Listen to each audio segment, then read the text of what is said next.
따라 하실까요? 승리하는 신앙. 승리하는 신앙. 자, 다니엘의 전 일생을 통하여 그의 신앙의 특징을 이야기한다고 한다면 오늘 6장인데 1장부터 6장까지가 다니엘의 전 생애에 대한 이야기입니다. 7장부터는 다니엘서이기는 하지만 다니엘이 본 환상이기 때문에 역사적인 인물 다니엘에 대한 이야기는 사실은 오늘로서 끝이 난다고 보면 됩니다. 다니엘의 전 인생을 통하여 그의 신앙의 특징을 몇 가지로 정리한다면 첫 번째 특징, 청소년기에 어릴 때 또는 청년의 때 신앙생활을 처음하여 은혜를 받을 때 저와 여러분이 해야 할 신앙이 어떤 신앙이냐면 뜻을 정한 다니엘, 뜻을 정하는 신앙생활을 해야 합니다. 뜻을 정한 사람에게 하나님께서 뭘 주셨느냐 하면 성령의 충만함을 주셔서 하나님의 영이 임한 사람, 하나님의 신이 임한 사람이라고 하는 놀라운 칭호를 듣게 되어 다니엘이 꿈들을 해석해요. 그래서 다른 사람들은 다 알아내지도 못하는 그 신비한 꿈들을 다 해석해내고 벽에 써인 뭐까지도 풀어요? 글씨까지도 해석하는, 꿈을 꿨는데 무슨 꿈을 꿨는지도 모르는 꿈도 알아맞히고 꿈을 해석할 뿐만 아니라 꿈을 꿨는데도 꿈 내용은 아는데 다른 사람은 그 내용을 해석을 못하는 그 꿈까지도 해석할 뿐만 아니라 벽에 쓰인 글씨까지 해석하는 성령 충만한 다니엘, 지혜의 다니엘이 두 번째 나오는 다니엘서의 중요한 내용입니다. 세 번째 다니엘이 오늘 본문 앞에 나왔던 사자굴에 들어간다는 걸 알매도 불구하고 기도하는 다니엘. 성령 충만한 사람, 지혜를 얻은 사람, 재물을 얻은 사람, 출세한 사람, 엉뚱한 길로 가지 않고 그 출세와 그 재물이 우리를 망가뜨리지 않으려면 저와 여러분이 받은 은혜를 잘 갈무리하고 계속해서 더 큰 은혜를 받으려면 기도하는 수밖에 없습니다. 기도해야만이 떠나가지 않고 기도해야만이 더 깊은 뜻을 깨달아서 주신 것을 잘 사용할 뿐만 아니라 더 크게 받는 큰 그릇이 되는 것입니다. 그렇다고 고난이 없는 것은 아닙니다. 환난도 있고 문제도 있습니다. 그런데 그 고난과 환난이 있다고 타협하거나 기도를 멈추는 것이 아니라 여전히 기도하며 나아갔더니 우리 하나님께서 큰 역전, 9회 말 투아웃에 홈런을 치게 하시고 엄청난 역전과 반전을 일으켜 주셔서 승리하는 다니엘의 이야기로 다니엘서 1장부터 6장의 이야기가 끝나는 겁니다. 죽을 수밖에 없었는데 죽지 않고 살아난 이야기. 사자굴에 들어갔는데도 하룻밤을 지나고 열몇 시간 사자굴 안에 있었는데도 그 다음날 아침이 되었는데 사자굴에서 살아난 이야기. 이게 바로 예수 그리스도의 고난과 부활에 대한 이야기의 모델이라고 할 수 있습니다. 그래서 예수 그리스도가 십자가를 지고 부활 승리한 것처럼 이 다니엘도 사자굴에 들어갔는데 부활 승리한 거예요.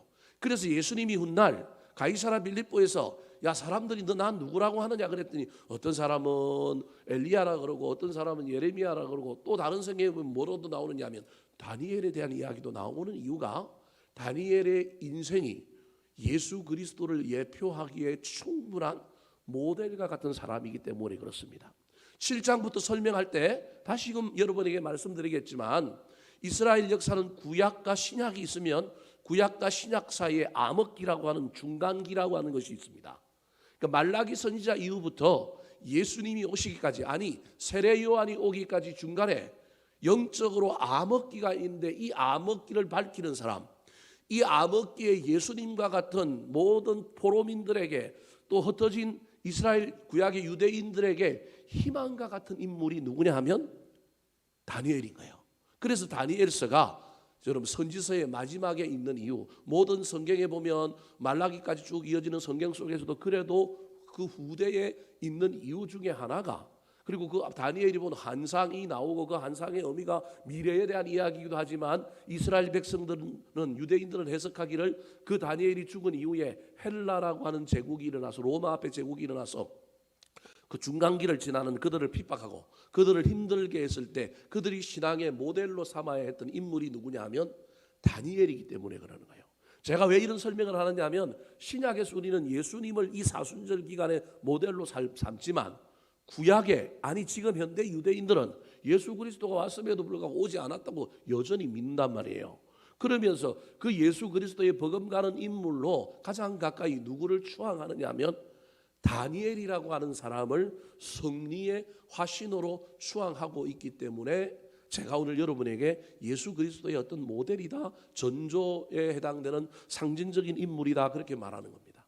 사자굴에 들어갔는데도 죽어야 되는데 죽지 않고 살아난 다니엘. 분명히 비극이요, 분명히 죽음이요, 실패인데 그 실패 속에서 하나님께서 대역전과 반전을 일으켜 주셔서 승리하게 하신 놀라운 이야기가 오늘 본문에 나오는 이야기, 승리한 다니엘의 이야기입니다. 그가 죽어야 될 그 사자굴은 예수 그리스도의 무덤이었는데 무덤이 예수 그리스도를 삼키지 못한 것처럼 그 사자굴이 다니엘을 삼키지 못하고 그 굴은 도리어 그들을 반대했던, 다니엘을 반대했던 사람들이 굴에 들어가서 죽게 되는 이야기로 오늘 본문의 이야기가 구성되어 있습니다. 반대자들이 어떻게 죽었을까요? 24절 말씀, 대역전의 승리가 일어나고 있는 장면을 표현하고 있습니다.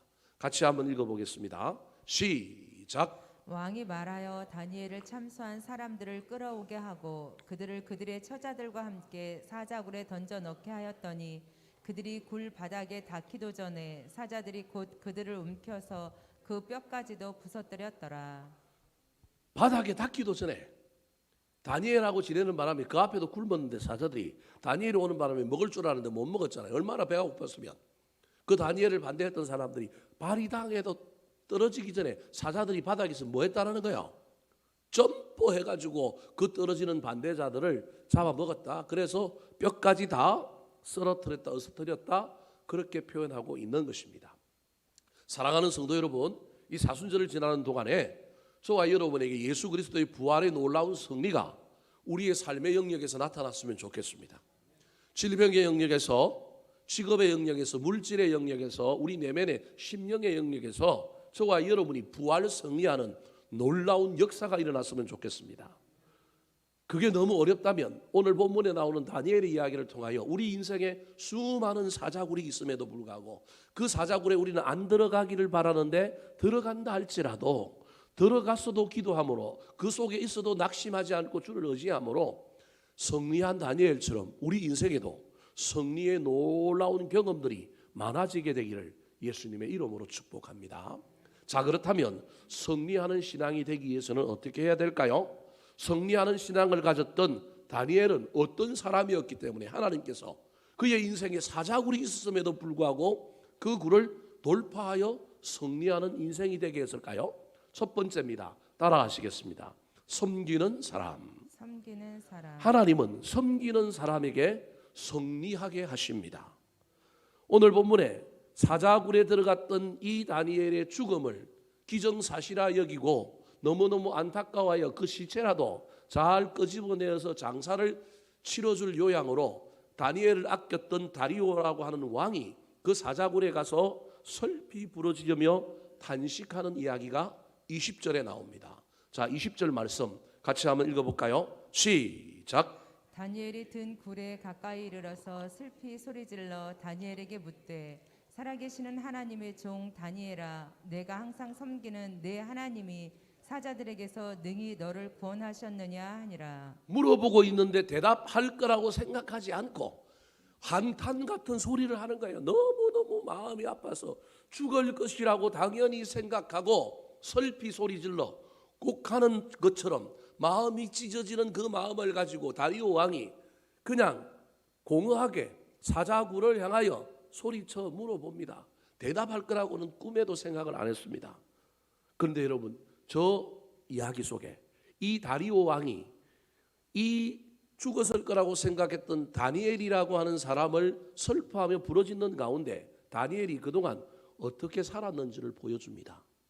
이 다리오 왕이 다니엘을 뭐라고 설명하느냐면, 아니요, 20절 보여주실까요?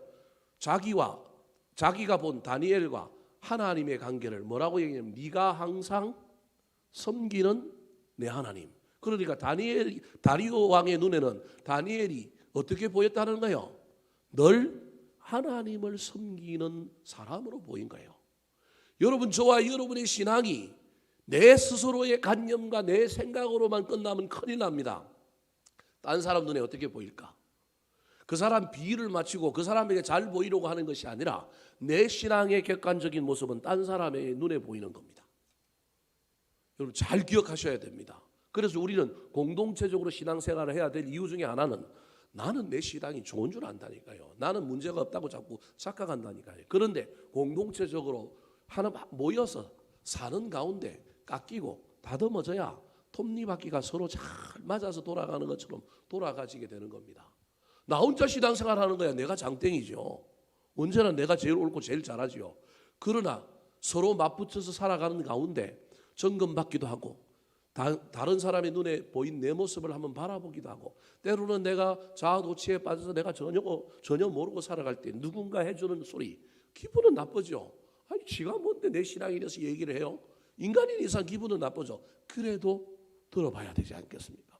그래도 그 말이 내 가슴 속에 여운으로 남아서 상대방 앞에서는 아니라고 대들고 싸웠지만 홀로 있을 때는 그 말을 가슴 한켠에 넣고 한번 바라봐야 하지 않겠습니까? 왜냐하면 그 모습이 진짜일 가능성이 훨씬 더 많기 때문에 그렇습니다. 다리오 왕의 눈에 다니엘의 신앙은 항상 하나님을 뭐 하는 사람이라고요? 섬기는 사람이었다는 거예요. 여러분 저 이야기가 그냥 한 번 한 이야기면 그냥 넘어갈 수 있는데 한 번 한 이야기가 아니라 사자굴에 넣기 전에 전날에도 왕이 이 다니엘을 향하여 똑같은 표현을 쓰고 있습니다.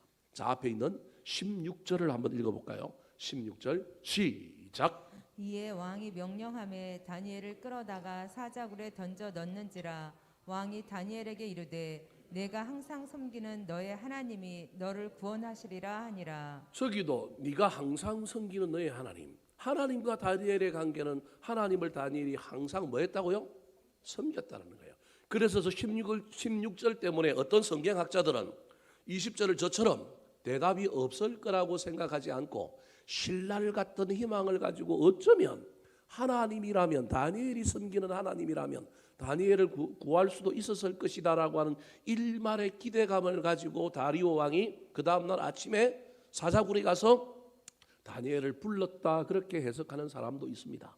어찌되었든 지금 다니엘을 향하여 이 다리오 왕이 뭐라고 그의 신앙을 평가하고 있느냐 하면 너는 항상 누구를 섬겼다고요?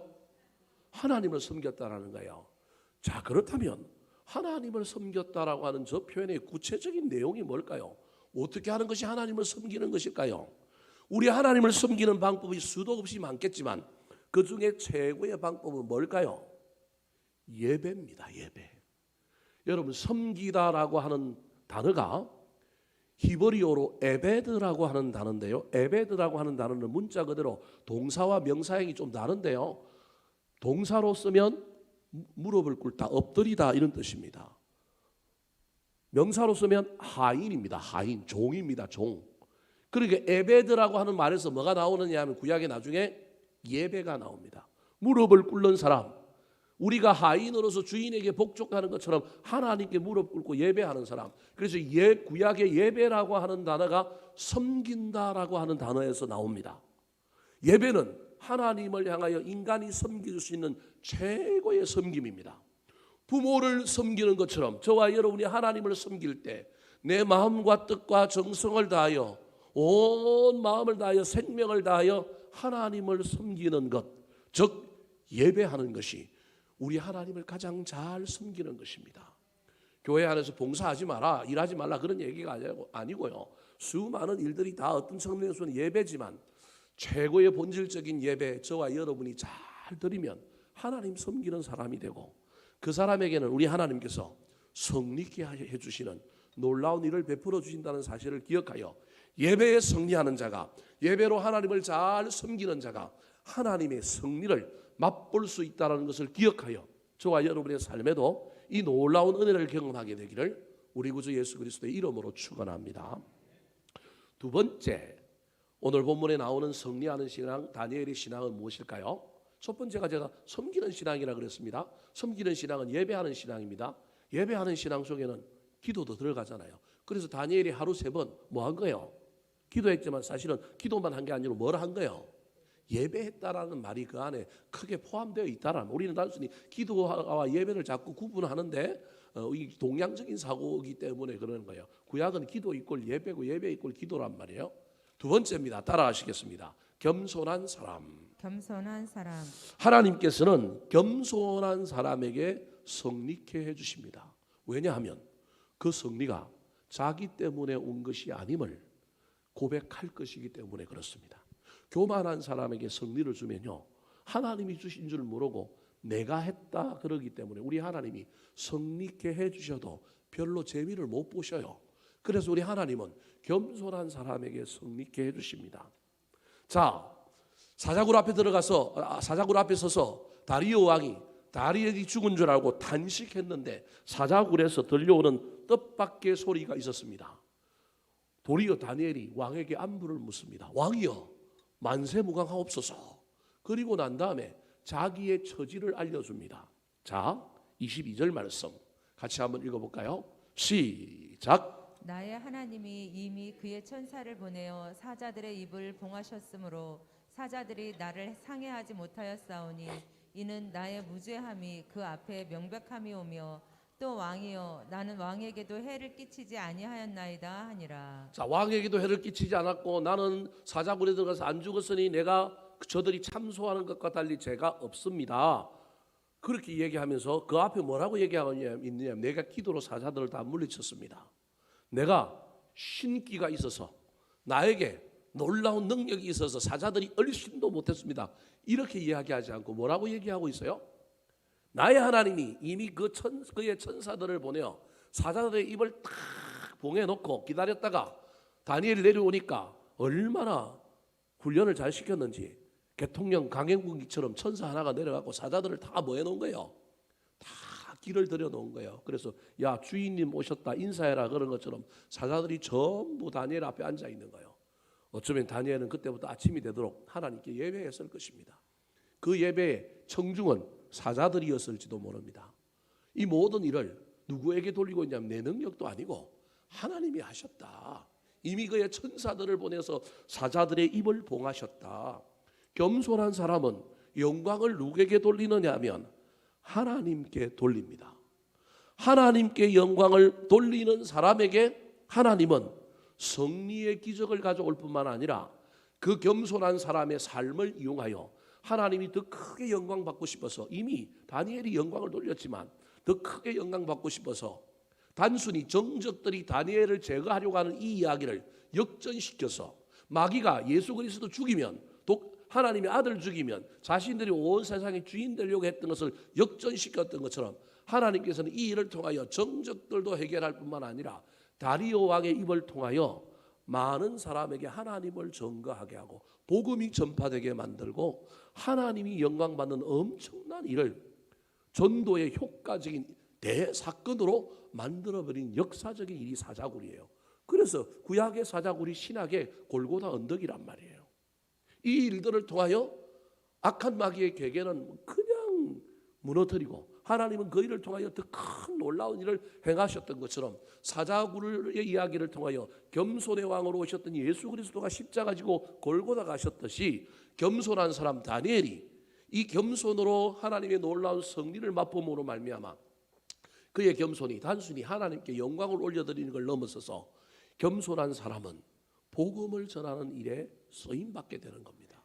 자, 이 일 때문에 다리오 왕이 전 국토에 전 나라에 조서를 내립니다. 어떤 조서를 내렸을까요? 자, 27절 말씀, 26절 말씀 시작. 내가 이제 조서를 내리노라. 내 나라 관할 아래에 있는 사람들은 다 다니엘의 하나님 앞에서 떨며 들어야 할지니 그는 살아계시는 하나님이시요 영원히 변하지 않으실 이시며 그의 나라는 멸망하지 아니할 것이요 그의 권세는 무궁할 것이며. 꼭 시편에 나오는 시 같지 않습니까? 사무엘하에 보면 한나가 부르짖는 그 한나의 노래라고 하는 시가 있는데 그 노래 같지 않아요? 또는 욥기에 나오는 막 그런 이야기 같아요.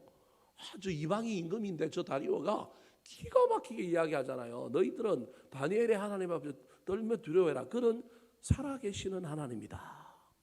살아계시는 하나님이라는 거예요. 하늘에서 살아계시고 어디도 살아계시다고요? 사자굴에서. 사자굴에는 안 살아계실 것 같았는데 하나님은 사자굴에도 살아계셨다는 거예요.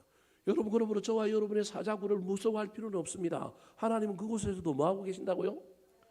우리는 사자굴에 안 들어가고 싶은데 왜냐하면 그곳엔 하나님이 없는 것 같은데 사자굴에서도 하나님이 살아계시다는 거예요.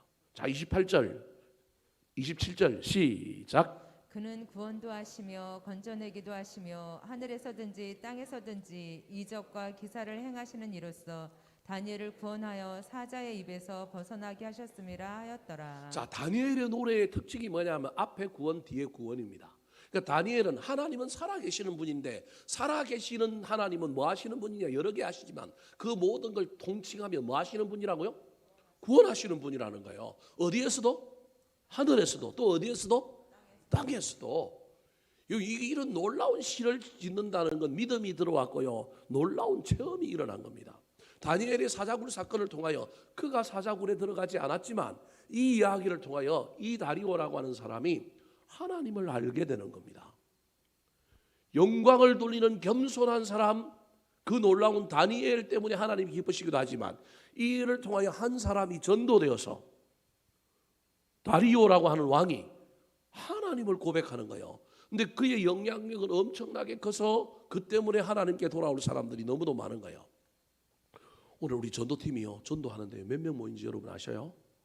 12명 모였어요. 한 분은 준비해두고 중간에 이제 애들 때문에 우리 정경희 집사라고 하는 분은 갔지만 12명이 모여가지고 오늘 전도했다니까요. 얼마나 감사해요. 야, 제가 오늘 그걸 보면서 너무너무 감사하더라고요. 야, 감사하다. 어렵고 힘든 시대인데 전도하다 그러니까 또 사람들이 나가고 모여가고 전도하네. 서로 뭐 깔깔깔 웃으면서 막 하고 막 그런 모습을 보면서 얼마나 좋은지. 인간인 저도 좋은데 우리 하나님 얼마나 좋겠어요. 여러분 복음 전해지는 걸 우리 하나님 엄청 좋아하신다니까요. 그런데 그 복음 전해지는 일이 여러분 겸손한 다니엘을 통하여 하나님이 영광 받고 그 겸손한 다니엘 때문에 다리오라고 하는 왕이 하나님을 체험함으로 말미암아 그 큰 영향력을 가지고 하나님을 더 고백하고 찬양함으로 말미암아 복음의 발걸음이 땅 끝까지 가는 거예요. 복음의 영향력이 엄청나게 커지게 되는 것입니다. 사랑하는 성도 여러분, 교만과 나태가 아니라 구원하고 겸손히 영광을 돌리는 사람에게 승리를 주십니다.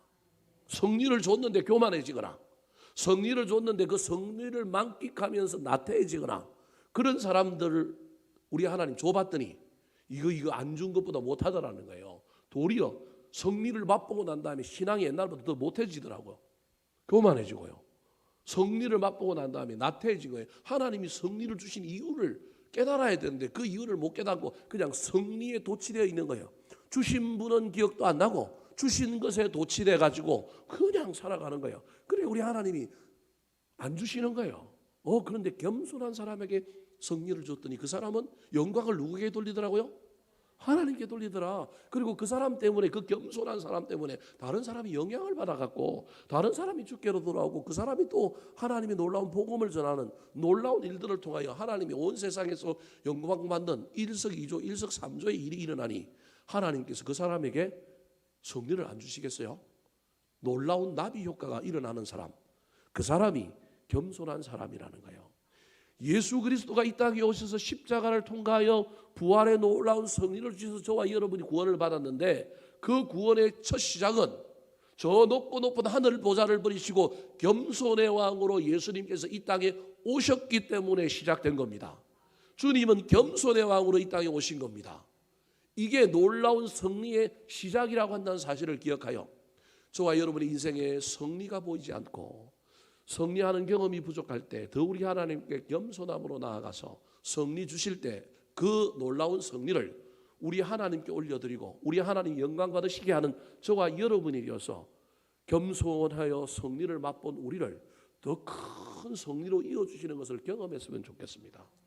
분명히 사자굴에서 건짐을 받았는데 겸손함으로 하나님께 영광을 돌렸더니 하나님께서 다리오를 통하여 복음을 전하는 놀라운 일만 일으킨 것이 아니라 그 겸손함으로 영광 돌리는 다니엘을 어떻게 해주셨을까요? 오늘 마지막인 28절 말씀 같이 한번 읽어볼까요? 시작. 이 다니엘이 다리오 왕의 시대와 바사 사람 고레스 왕의 시대에 형통하였더라. 두 왕조를 지나서 형통하였더라. 이미 앞에 두 왕조를 통과했습니다. 바벨론 왕국과 신바벨론 왕국이라고 하는 두 왕조, 느부갓네살 왕과 벨사살이라고 하는 왕을 통과해서 두 왕조를 지나왔고 또다시 두 왕조를 지나가는 거예요. 각 왕조를 그냥 10년씩만 써도 40년 동안 공직에 있는 거예요. 40년 동안 공직에 어린 아주 말단 직원으로부터 있었던 것이 아니라 어린 시절에 왕궁 훈련학교에서 졸업하고 난 다음부터 바로 고위직으로 발탁되어서 계속하여 정권이 몇 번 바뀌는데도 불구하고 그 정권 속에서도 계속 살아남은 위대한 사람. 마지막에 더 형통하여 두 왕조까지 이어져 가는 그 놀라운 이 역사가 이 다니엘에게 일어났는데, 하나님께서 하신 일을 인정하고 겸손히 그분께 영광을 돌릴 때 영광 돌리는 사람 사자굴에서 건져줄 뿐만 아니라 더 형통하게 하셨다는 것을 기억하여 저와 여러분은 이 사순절 기간에 겸손의 왕으로 오신 우리 주님을 닮아가는 자들이 되기를 예수님의 이름으로 축원합니다. 마지막입니다. 하나님은 어떤 사람에게 승리를 주실까요? 첫 번째가 어떤 사람이었습니까? 복습해 보면 섬기는 사람. 두 번째가 어떤 사람이에요? 겸손한 사람. 세 번째입니다. 따라하시겠습니다. 믿음의 사람. 믿음의 사람. 제가 늘 설교할 때마다 믿음이라고 하는 것은 추상적인 용어다. 그냥 우리는 믿음하면 각 사람마다 그 믿음이라고 하는 용어를 떠올리면서 다양한 추상적인 개념들 또는 그 개념들을 구체화시키지 않고 그냥 믿음이라고 하는 단어로 받아들인다. 그래도 구원받는 데는 지장이 없고 그래도 뜻이 다 통하기는 하지만 할 수만 있다면 저와 여러분이 쓰고 있는 믿음이라고 하는 단어를 저와 여러분이 개인이 직면하고 있던 어떤 상황 속에서는 구체적인 단어로 만들어 봐야 합니다. 믿음은 여러 단어로 만들 수 있습니다. 그걸 일관적으로 무슨 단어다 제가 이렇게 얘기하는 것이 아니라 믿음이라고 하는 단어가 우리의 고유한 단어이기는 하지만 각자 개인이 삶의 영역에서 어떤 문제에 직면하고 어떤 문제 때문에 고민할 때마다 저와 여러분은 그 믿음이라고 하는 단어를 구체적으로 만들어야 할 필요가 있습니다. 그래야 우리의 삶과 태도가 분명해집니다. 그냥 믿음 그래버리면 추상적에서 코에 걸면 코걸이, 귀에 걸면 귀걸이가 될 수 있습니다. 그래서 가능하면 좀 저와 여러분이 추상적인 단어를 구체적으로 만들어 봐야 됩니다. 오늘은 제가 이 믿음이라는 단어를 무슨 단어로 바꿀 거냐 하면 한번 따라 하실까요? 믿음은 신뢰입니다.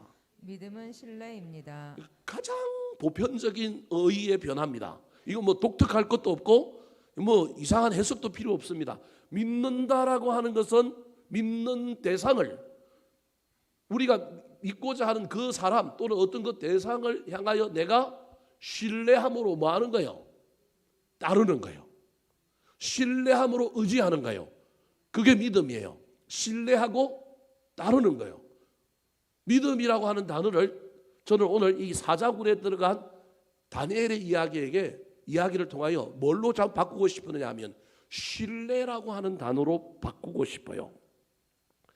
이 신뢰에 대하여 본격적으로 설명하기 전에 신뢰라고 하는 단어가 믿음이라고 한다면 우리는 하나님을 믿는 사람인데 우리는 하나님을 신뢰하는 사람인데 하나님을 신뢰하는 사람은 반드시 사람으로부터 뭘 받아야 되느냐 하면 신뢰를 받아야 합니다.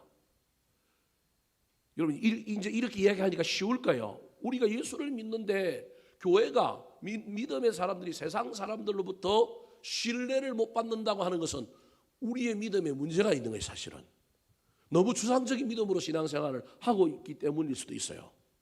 내가 하나님을 믿으면 그 믿음, 그 하나님을 신뢰하는 것 때문에 나에게는 신뢰의 품성과 신뢰의 덕목과 신뢰의 영성이 내 안에 가득함으로 말미암아 다른 사람이 나를 보는 순간 나는 신뢰할 만해야 돼요. 믿을 만해야 된다니까요. 이게 기본 원리예요. 여러분 저와 여러분이 신앙생활함으로 주변에 있는 사람들에게 저와 여러분이 믿을 만한 사람들이 되었으면 좋겠어요.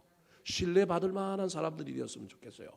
뭘 겪어보고 또 뭐 같이 일도 해보고 지내봐야 알 수도 있겠지만 뭐 그것 하지 말라는 얘기도 아니지만 그럼에도 불구하고 저와 여러분의 막 외모만 봐도 물론 사기꾼도 외모만 봐도 신뢰할 만합니다.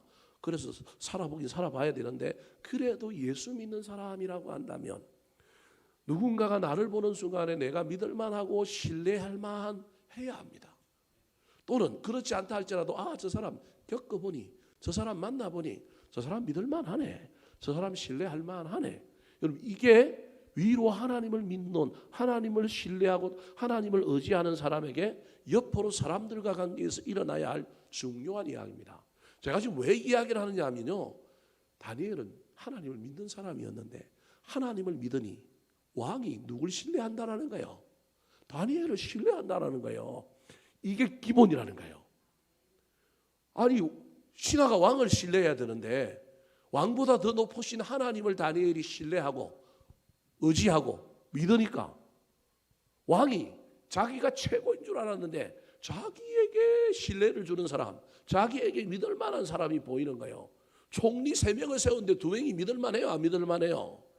안 믿을 만한 거예요. 신뢰가 안 되는 거예요. 그래서 2명은 그냥 무임소 장관, 직책은 떼면 또 문제가 생길 것 같으니까 직책은 그대로 두고 일은 안 주는 거예요. 그래서 모든 권한을 누구한테 다 준 거예요? 다니엘에게. 뭐 하니까?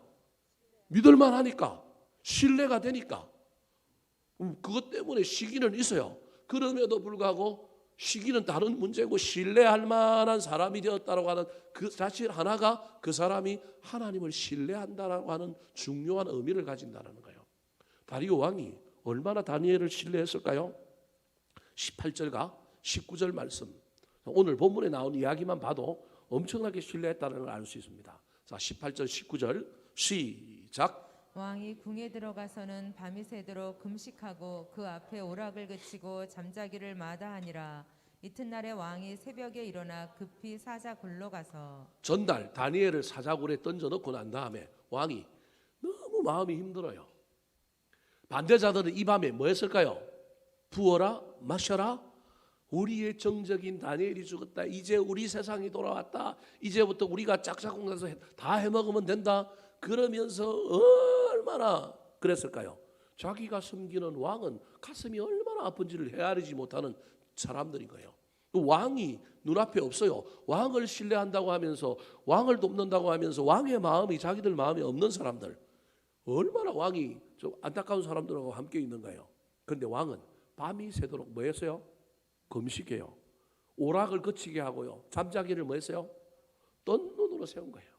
그리고 아침날 이튿날 아침 일찍 새벽에 일어나 또 어떻게 가요? 급히 가잖아요. 이게 얼마나 다니엘을 향한 마음, 그 신뢰가 가득한 모습인지를 우리에게 보여주는 거예요. 전날의 모습도 지금 현재의 모습도. 사람의 진심은 말로도 드러나지만, 경상도 사람은 이 말을 안 해갖고 문제이긴 하지만 말로도 드러나지만, 여러분 그 사람의 진심은 반드시 행동으로 드러납니다. 급히 뛰어가고 있는 이 다리오 왕의 이 행동에서 다리오 왕이 얼마나 다니엘을 안타까워하는지, 다니엘을 얼마나 신뢰했는지, 그의 죽음이 기정사실화된 이 순간에 그가 얼마나 마음을 아파하고 있는지, 왕인데 채통도 없이 뛰어가는 거예요. 신하들 보내서 물어보면 되는데 쫓아가는 거예요. 그 말은 마지막 가는 순간 죽었다 그러면 장사 지내줘라 그래야 되는데, 그 장사 지내줘라는 말 한마디면 왕은 끝나지만, 그래도 인간적인 차원에서 그가 가서 죽은 실체라도 한번 만져보려고, 그 모습이라도 한번 보고 보내야 되겠다는 생각 때문에 뛰어가는 거예요. 여러분, 이 왕의 채통으로서 이 할 일이 아니에요. 사실은 의존적인 측면에서 보면 이거는 말이 안 되는 거예요. 왕은 안 갑니다. 사실은 사자 대역죄인이잖아요. 사자굴에 던졌다는 얘기 자체가 버버럭인 대역죄인이죠. 그리고 사자굴에 들어가서 죽은 시신이 얼마나 또 처참하게 그렇게 변했겠어요. 그걸 본다는 건 왕이 통치하는데 별로 도움이 안 되기 때문에 신하들이 말릴 거란 말이고, 그럼에도 불구하고 이 왕이 쫓아가는 이 이야기 속에 왕이 다리오를 얼마나 아꼈는지를 보여주고 있는 거예요. 그래서 가서 다니엘을 부르면서, 야, 네가 항상 섬기는 하나님이 너를 구원하였느냐 물으니까 갑자기 굴에서 왕이여 만세수를 하옵소서, 만수무강하옵소서 인사하고 난 다음에, 하나님이 이미 사자를 보내가지고 입을 다 봉해갖고 내가 이렇게 되어 있습니다. 그러니까 왕이 깜짝 놀라고, 오늘 본문에 보면 23절에 보면 심히 기뻐하였다 그럽니다. 자, 23절 같이 한번 읽어볼까요? 시작. 왕이 심히 기뻐서 명하여 다니엘을 굴에서 올리라 하매 그들이 다니엘을 굴에서 올린즉 그의 몸이 조금도 상하지 아니하였으니 이는 그가 자기의 하나님을 믿음이었더라. 자, 저기 믿음이라고 하는 단어가 나와서 제가 이제 설명하려고 여기까지 온 거예요. 이는 그가 사자굴에 들어갔는데도 죽지 않고 살아난 이유는, 그 이유는 뭐냐면 그가 자기의 하나님을 뭐함이었더라고요? 믿음이었더라. 제가 아까 믿음을 무슨 단어로 바꾸자고요? 신뢰. 자기 하나님을 신뢰했기 때문이었더라. 그러면 여러분 보세요. 신뢰는 어디까지 하는가요? 저와 여러분의 신뢰는 골방에 들어가서 하나님, 적들이 나를 죽이려고 법을 만들었습니다. 저것들 죽여주세요. 여기까지 신뢰입니다. 그런데 갑자기 왕의 신하들이 와고 나를 어디로 끌고 가요? 사자굴에 들어갑니다. 여러분 그때는 저와 여러분 신뢰해요? 아니면 저주해요? 이제 잘 생각해 봐야 됩니다. 저와 여러분이 우리는 믿음을, 신뢰를 누구 방식으로 자꾸 바꾸느냐 하면 내 방식, 내 타임 테이블, 내 생각, 내 방식으로 자꾸 가지고 가요. 그러면서 거기에 저와 여러분은 믿음이라고 하는 단어를 써요. 근데 다니엘의 믿음, 다니엘의 신뢰는 그런 신뢰가 아니에요. 자기가 정해놓은 마지노선, 뭘 해주면 신뢰, 뭘 해주면 하나님 살아계시고 하나님 믿고, 이게 아니에요. 내가 1차적으로 어떤 관문까지 갔는데 이 관문에서도 여전히 다른 관문으로 넘어갈 때도 이유가 있어서 가겠지. 여기에도 누가 계실 거야? 하나님이 계실 거야. 이 속에서도 하나님이 뭐 하실 거야? 역사하실 거야. 그런데 여기서도 해결이 안 됐어요. 또 다른 제3의 관문으로 또 넘어가요. 부르신 곳에서, 보내신 곳에서 여전히 그곳에서 또 누굴 의지해요? 누굴 신뢰해요? 하나님을 의지하고 신뢰하는 거예요. 이게 믿음이라니까요. 근데 우리는 그게 쉽지가 않아요. 우리가 정해놓은 관문, 마지노선이 딱 있어요. 우리는 그 마지노선이 딱 있어 갖고 거기서 사생결단, 결판이 나야 돼. 그 결판이 나야만이 하나님이 있든지 없든지, 내 믿음이 좋든지 안 좋든지, 내 기도가 들리지 뭐 이런 거예요. 그런데 다니엘은요, 하나님을 믿는 거예요. 믿는다고 하는 그 이야기는 하나님을 끝까지 뭐 하는 거예요? 신뢰하는 거예요. 신뢰한다는 건 단순히 믿는 걸 넘어서서 그 상황 속에서도 난 여전히 하나님을 의지하는 거예요. 여러분, 저와 여러분이 하나님을 믿는다고 하는, 내가 하나님을 의지하는지 잘 생각해 봐야 됩니다. 우리는 기도하여 부르짖기는 하지만 하나님을 의지하지 않을 수 있어요. 그러면서 우리는 하나님을 믿는다고 얘기할 수 있어요. 믿음은 신뢰하는 거예요. 신뢰하는 사람에게는 기대해야 돼. 못 믿는 사람에게 지하철에서 기대면 큰일 나는 거예요. 내가 넘어질 줄 알고 그냥 기댔는데도 받아주는 사람이 있다고 신뢰하기 때문에 나는 그 사람에게 넘어지고 나는 그 사람에게 의지하는 거예요. 기대는 거예요. 이 믿음이라고 하는 단어를 신뢰라고 하는 단어를 바꿀 때 신뢰 다음에 나오는 단어가 의지라고 하는 단어예요. 기대는 거예요. 더 나쁜 상황을 가더라도, 그 다음 단계를 가더라도 낙심하지 않고 절망하지 않고 뭐 하는 거냐면 기대는 거예요. 누구한테? 하나님께. 제가 예를 한번 들어볼게요. 여기 종이가 하나 있어요. 종이가 하나 있어요. 바람이 불어갖고 막 흔들거려요. 참 이게 인생이라 그러면, 저와 여러분의 인생이 고난이라고 하는 바람에 막 흔들리니까 얼마나 이게 힘들어요. 종이 하나가 힘들어요. 여러 개 써놨는데 좀 더 큰 바람이 또 불어온다 칩시다. 그러면요, 이게 바람 때문에 어떻게 되느냐면 이게 왔다 갔다 한다고 구겨질 수 있어요. 우리 각호산 장로님이 교회 앞에 현수막 A자로 된 거 하나 세워놨는데요.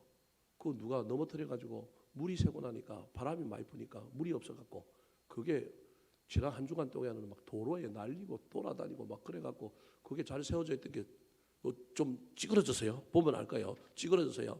그래서 제가 또 물을 또 부어놨는데 오늘 보니까 또 그 물이 또 많이 또 새어져 있더라고요. 제가 물을 한가득 부어놨어요. 그래야만이 바람이 안 흔들거리니까 봄바람이 세요. 그럼 이게 나중에 이게 어떻게 될 거냐면 구겨질 거예요. 구겨지는 걸 넘어서서 볼펜을 가지고 이걸 콕 뚫으면 어떻게 될까요? 구멍이 나겠죠.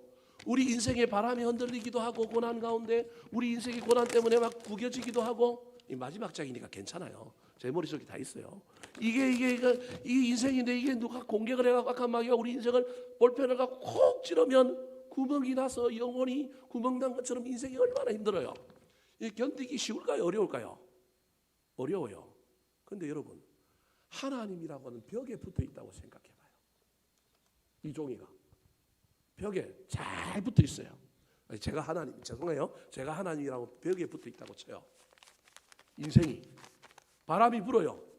견뎌요, 못 견뎌요? 더 큰 바람이 불어도 어떻게 해요? 견뎌요. 볼펜을 찔러도 구멍은 날 뿐이지만 그래도 어떻게 해요? 튼튼하게 붙어 있어요. 여러분, 이게 믿음이에요. 이게 신뢰예요. 이게 의지예요. 이게 의지예요. 다니엘은 사자굴을 못 이겨요. 다니엘은 사자를 못 이긴다니까요. 우리는 다니엘이 사자를 이긴 줄 알지만 다니엘이 누구한테 붙어 있는 거예요? 하나님께 붙어 있는 거예요. 그러니까 누가 이겨주신 거예요?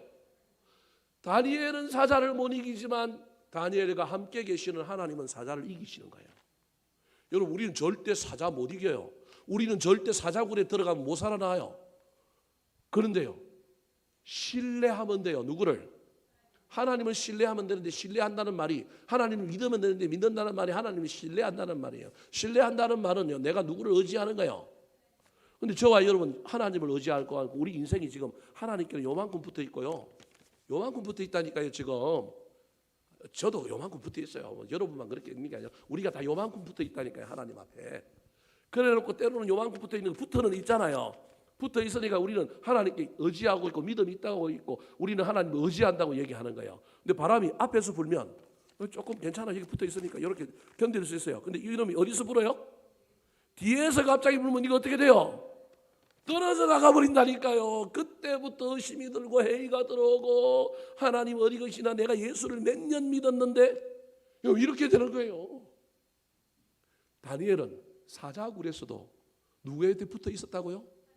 하나님께 붙어 있는 거예요. 그래서 여러분, 다니엘이 하나님께 붙어 있었기 때문에 사자굴에 들어가기 전에 하루 3번 기도한다는 걸 알매도 기도하잖아요. 그 기도하는 게 붙어 있는 거예요. 인간적인 눈으로 그 기도 안 해도 되잖아요. 소리 내어 안 하고 뭐 하면 돼요? 마음속으로 하면 되죠. 예루살렘을 향하여 창 열지 않고 어디서 하면 돼요? 혼자 숨어서 입을 뒤집으시고 하면 되죠. 30일 동안만 뭐 하면 돼요? 안 하면 되지. 사자굴 앞에 들어갔을 때 다리우 왕이 막 꼬시잖아요. 너 아니라고 얘기해라. 그럼 내가 다 막아줄게. 근데 다니엘이 아니라고 해요, 안 해요? 안 해요. 여러분, 그게 하나님께 붙어 있는 거예요. 그게 믿음이에요. 믿음은 신뢰하는 거고, 신뢰는 의지하는 거예요. 어떤 상황 속에서도 내가 정해 놓은 한계와 그 날짜와 그 시간, 그 방법에서만 그게 아니라 하나님이 나를 어떤 상황으로 몰아가시더라도 나는 여전히 그곳에서 하나님을 신뢰하는 거예요. 나는 여전히 그분을 의지하는 거예요. 기도를 왜 하느냐 하면 그분을 의지하고 있기 때문에 하는 거예요.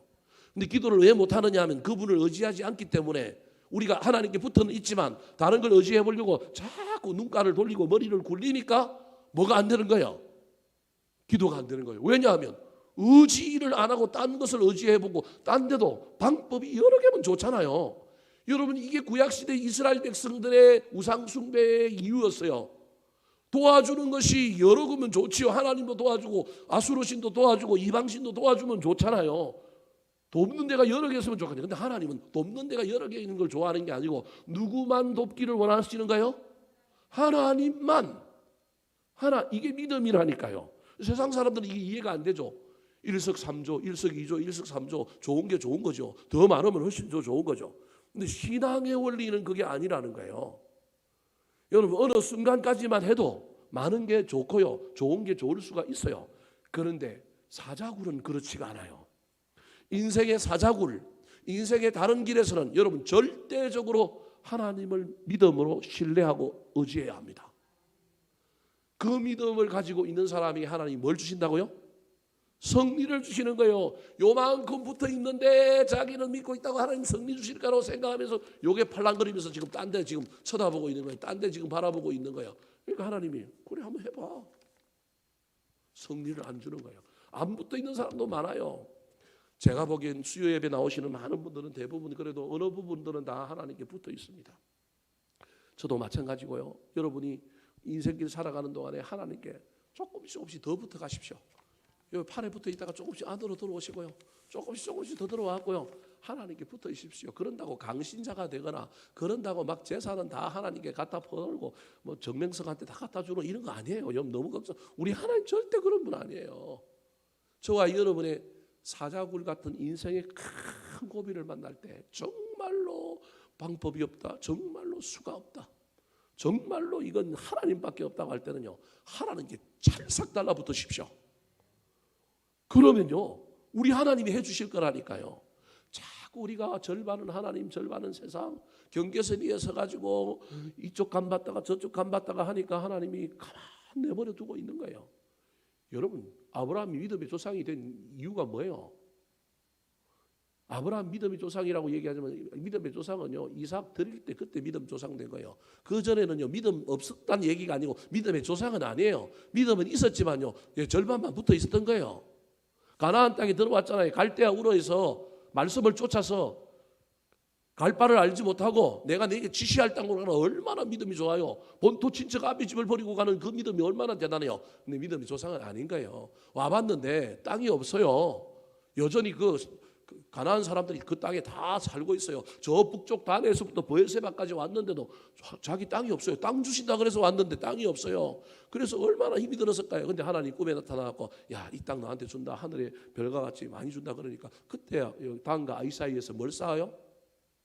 단을 쌓았잖아요. 믿음이 좋아진 거예요. 조금 하나 들어온 거예요. 그래도 아직 안 붙었다니까요. 그러면서 점점 어떻게 하느냐 남하하는 거예요.